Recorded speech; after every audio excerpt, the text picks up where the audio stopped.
기독교 강요 3권 제3장 여섯 번째 첫째 조목 하나님을 향한 삶의 회심.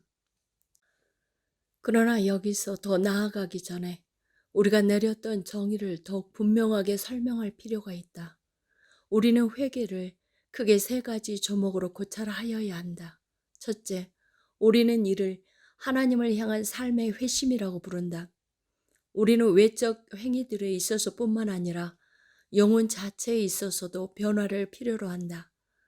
영혼은 자체의 낡음을 벗어버리지 않고는 자체의 갱신에 상응하는 행위들의 열매를 끝내 산출할 수 없다. 선지자는 이를 표현하기 원하여 그가 불러 회개에 이르게 하는 자들이 새로운 마음을 그들 가운데 지니도록 명령한다. 그러므로 모세는 이스라엘 사람들에게 그들이 어떻게 회개해야 여호와를 향하여 합당하게 돌이키게 되는지를 보여주려고 그것을 마음을 다하고 뜻을 다하여 해야 한다고 자주 가르친다. 이 말씀이 선지자들에 의해 반복되고 있음을 우리는 보게 된다. 모세도 그것을 마음의 할례라고 부르면서 깊은 정서까지 살펴본다. 그러나 에레미야서 4장에서 보다 더 명확하게 회개의 본래 특성을 보여줄 수 있는 곳은 어디에도 없다. 여호와께서 이르시되 이스라엘아 네가 돌아오려거든 내게로 돌아오라. 너희 묵은 땅을 갈고 가시덤불을 파종하지 말라. 너희는 스스로 할례를 행하여 보라, 무엇보다 먼저 가장 사악한 그들의 마음으로부터 불경건을 걷어내지 아니하면 의의를 취하고자 하는 열의를 지니는 길과 효과적으로 무엇을 수행할 길이 전혀 없음을 선지자가 선포하고 있다. 그들의 마음을 완전히 사로잡으려고 일을 행하시는 분은 하나님이시며 그는 두 마음을 갖는 것을 싫어하시므로 그에게는 어떤 계책도 아무 소용이 없다고 선지자가 경고하고 있다. 이사야는 이러한 이유로 위선자들이 가난한 자들을 모아 불법의 꾸러미에 매이게 하고도 그 꾸러미를 풀어주는 데는 아무 관심이 없고 단지 의식들을 통한 외적인 회개에만 힘을 쏟고 있는 그 터무니없는 노력을 조롱하고 있다. 게다가 거짓없는 회개가 본래 어떤 의무들을 수반하는지 여기에서 훌륭하게 보여주고 있다. 일곱 번째, 둘째 조목, 하나님에 대한 진지한 경외.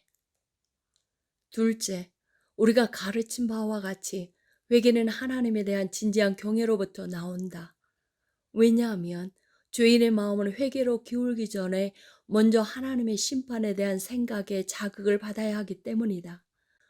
비참한 인간은 하나님이 언젠가 심판대에 오르셔서 모든 말과 행위의 이유를 답변하도록 요구하실 것이라는 생각이 깊이 자리 잡게 될 때 끊임없이 자기를 다그쳐 그 심판 가운데서도 안전하게 설 수 있는 삶의 다른 양식이 없는지 묵상하지 않을 수 없는 바 틈을 내서 쉬는 것도 한순간 한숨을 돌리는 것도 그에게는 허용되지 않는다.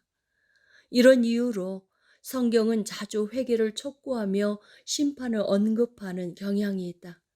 그리하지 아니하면 너희의 악행으로 말미암아 나의 분노가 불같이 일어나 사르리니 그것을 끌 자가 없으리라 라고 전하는 에레미야의 말씀.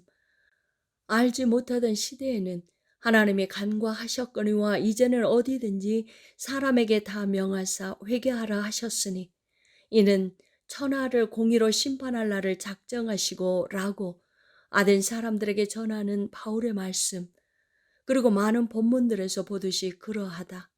한편 성경은 이미 부과된 형벌들로 하나님이 심판관이심을 선포함으로써 죄인들에게 때맞춘 회개가 없으면 더 큰 형벌들이 임하게 될 것이라는 사실을 위협하며 이를 생각하게 한다. 당신은 그 한 예를 신명기 29장에서 만날 수 있다. 죄에 대한 공포와 미움으로부터 회심이 시작되는 만큼 사도는 하나님의 뜻대로 하는 근심을 회개의 원인으로 삼는다.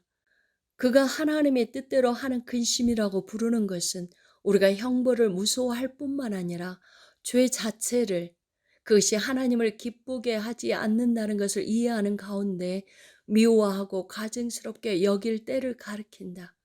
이는 전혀 의아스럽지 않다.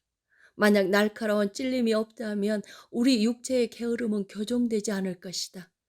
만약 하나님이 자기의 막대기를 휘두르셔서 더욱 깊이 파고 들어오시지 않는다면 이러한 찔림은 우리의 무감각과 우매함에 맞서기 충분하지 않을 것이다. 더구나 오만이 있으니 이는 망치로 때려 눕히듯 해야 한다. 이와 같이 우리의 천성의 타락으로 말미암아 하나님의 위협을 가하고자 엄격함을 보이신다. 왜냐하면 잠자는 자들에게는 좋은 말로 어르는 것이 헛되기 때문이다. 이에 대한 증언들은 여러 곳에 나타나는데 나는 이를 하나씩 열거하여 말하지 않겠다.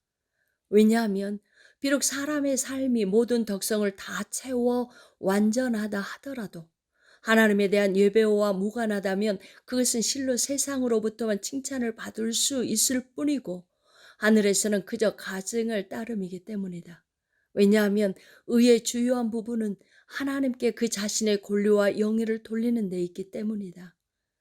우리가 우리 자신을 복종시켜 그의 권세 아래 놓여 있지 않으면 우리는 그에게 속한 이러한 것들을 불경건하게 사취하게 될 것이다. 여덟 번째, 셋째 조목, 육체를 죽임과 영을 살림. 우리가 설명해야 할 것으로 남은 셋째 자리는 회개가 두 부분, 즉 육체를 죽임과 영을 살림으로 이루어진다는 사실에 할애된다. 선지자들은 이를 육체 가운데 있는 백성의 수준에 맞추어 가급적 단순하고 가급적 꾸밈이 없이 표현하면서도 분명하게 밝힌다. 그들은 다음과 같이 말한다. 악에서 떠나 선을 행하라. 너희는 스스로 씻으며 스스로 깨끗하게 하여 내 목전에서 너희 악한 행실을 버리며 행악을 그치고 선행을 배우며 정의를 구하며 학대받는 자를 도와주며.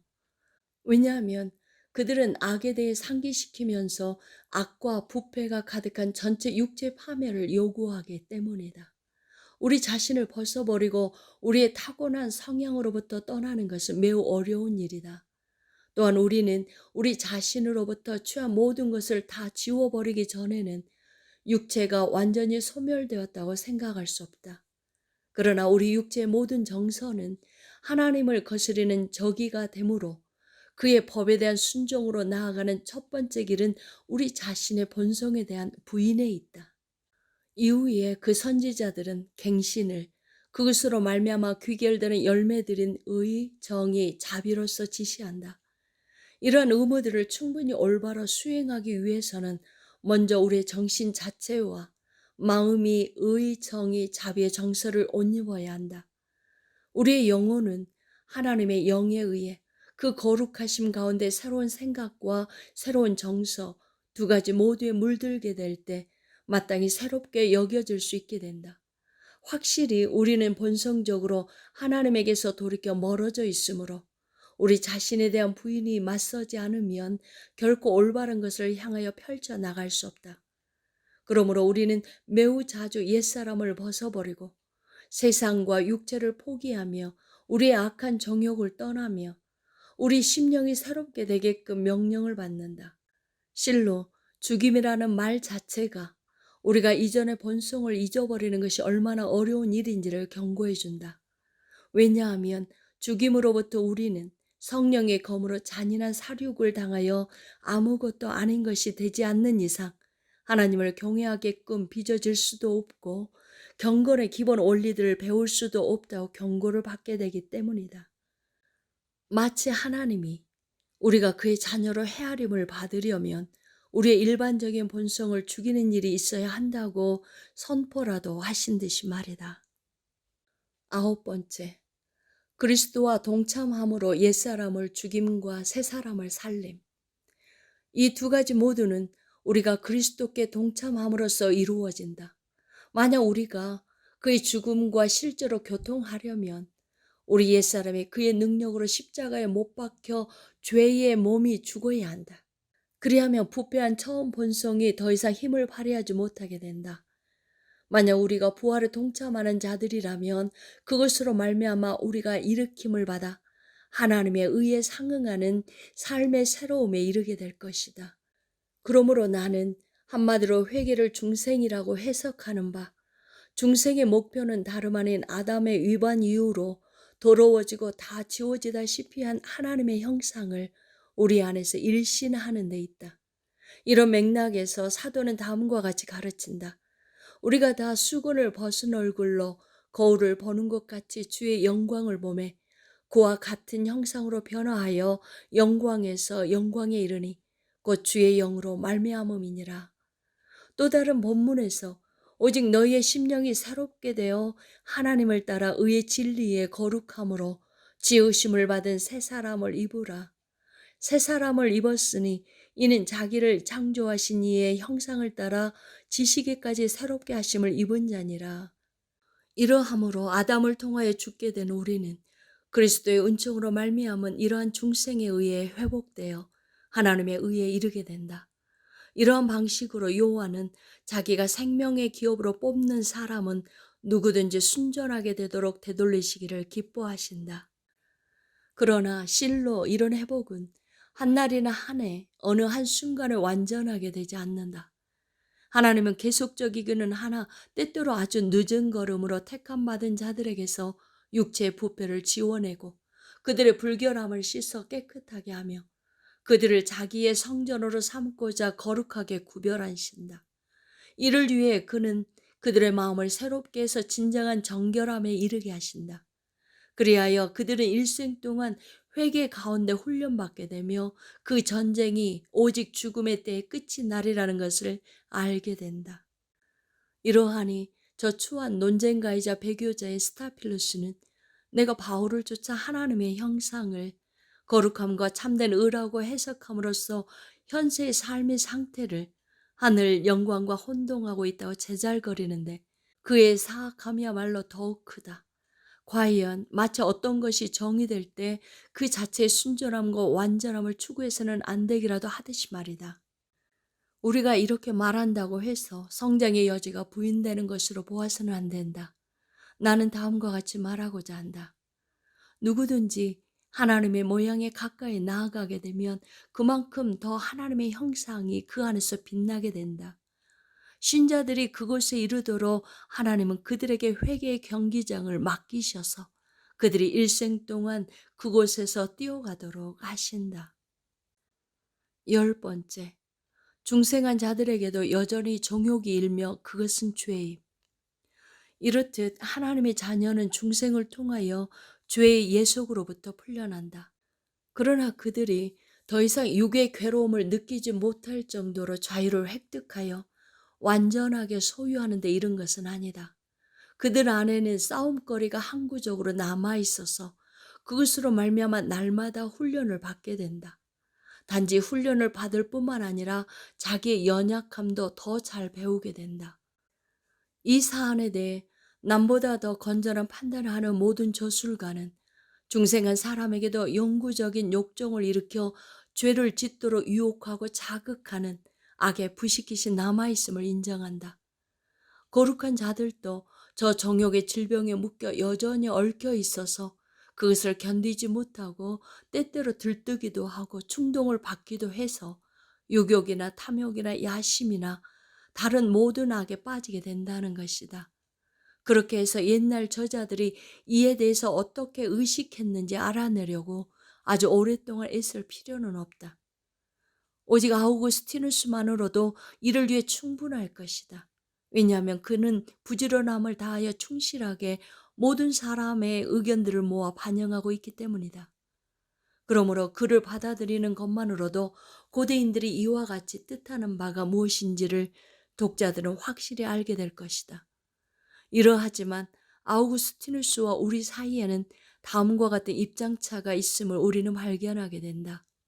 그런 신자들이 죽을 인생의 몸 가운데 있는 동안에는 고삐가 풀린 절제되지 않은 정욕에 매여 정욕을 갖지 않을 수 없다는 사실을 받아들이면서도 그 질병을 연약함이라는 이름으로 지정하는 데 만족할 뿐 감히 죄라고 부르지는 않는다. 그것이 죄가 되는 것은 비로소 행위나 동의가 그것의 개념이나 이해에 뒤따라 일어날 때, 곧 의지가 첫 번째 욕구에 굴복할 때라고 그는 가르친다. 반면에 우리는 사람이 하나님의 율법을 거스르는 어떤 욕망에 의해서 그것이 무엇이든 간에 조금 자극되기만 해도 죄라고 여긴다. 우리가 죄라고 주장하는 것은 우리 안에 있는 욕망을 생기게 하는 사악함 그 자체이다. 따라서 우리는 성도들 가운데는 그들이 인생의 몸을 벗어버릴 때까지 항상 죄가 있다고 가르친다. 왜냐하면 그들의 육체 가운데 올바름에 대적하는 정욕을 일게 하는 그 사악함이 거주하고 있기 때문이다. 그렇다고 해서 다음에 말해서 보듯이 아우구스티누스가 죄라는 이름을 항상 금하는 것은 아니다.